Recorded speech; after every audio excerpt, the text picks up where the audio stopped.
2014 से अपोस्टल जी ये बहन जाति के लिए प्रोटेस्ट करते थे और ये खुद एक क्रांतिकारी लीडर थे। इनकी सोच जो थी वो पूरी तरह से उन्हीं की तरह बन चुकी थी कि कोई भगवान नहीं है, कोई परमेश्वर नहीं है, और खुद ये गालियां देते थे उन लोगों को और ये सोचते थे कि अगर भगवान है, परमेश्वर है, तो लोग फिर दुखी क्यों है। ये प्रोटेस्ट वाले लोगों को लीड करते थे खुद कि कोई परमेश्वर नहीं है, और पूरी तरह से ये बहन नास्तिक थे। और अपोस्टल जी जब इन्होंने एक जादू टोना की हुई एक मिठाई इनके पास आई। ओके, ये हम साथ में वीडियोस देख रहे हैं जहां ये प्रोटेस्ट करते थे, एक क्रांतिकारी लीडर थे। वो सारी वीडियोस आप साथ साथ देखेंगे और साथ साथ हम गवाही को सुनेंगे। और अपोस्टल जी उसके बाद अजीब अजीब सी घटनाएं इनके साथ जब अटैक हुआ तो इनके साथ होनी शुरू हुई।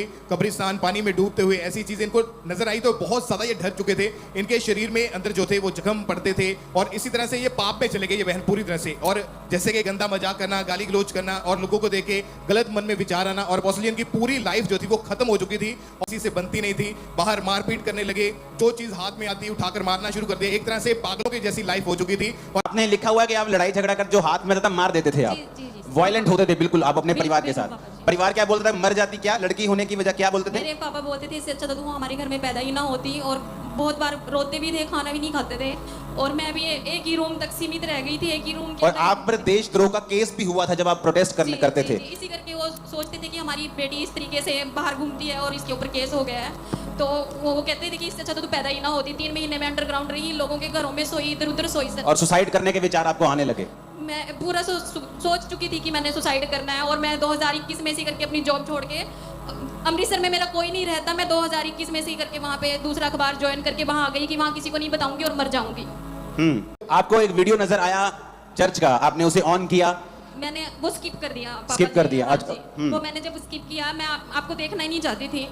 तो दो दिन बाद पाम संडे था, तो मुझे उसी दिन ड्रीम आया और ड्रीम में आप मुझे दिखाई दिए। तो आपने मुझे बोला कि तू अब रो मत। तो मैं आ गया हूँ और मुझे थोड़ा देर हो गई है, तो तू अब घबरा मत। और जब इन्होंने वीडियो स्किप कर दी कि मुझे देखना ही नहीं है इस आदमी को, और सपना भी मेरा आता है और सपने में मैं इसे छूता हूँ, और ये कह रही है कि उसके बाद 2 साल से कोई नशा नहीं, बिल्कुल फ्री। पापा सुबह भी मुझे मतलब ड्रीम ही आया था, मैं आप और मम्मा मेरे सामने खड़े। आपको अभी आप कोई नशा नहीं करते? कोई नशा नहीं, बिल्कुल फ्री। मेरी फैमिली मुझे वापस मिल चुकी है। सारे काम मेरे से परमिशन लेके मेरे घर में होते हैं।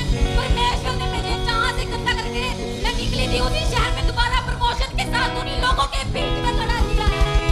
और मेरे प्रमोशन के साथ सारे लोग बोलते हैं कि इसकी लाइफ कैसे चेंज होगी। ये लड़की तो पूरा क्रांतिकारी थी, इसका इतना बड़ा चेंज कैसे हो गया।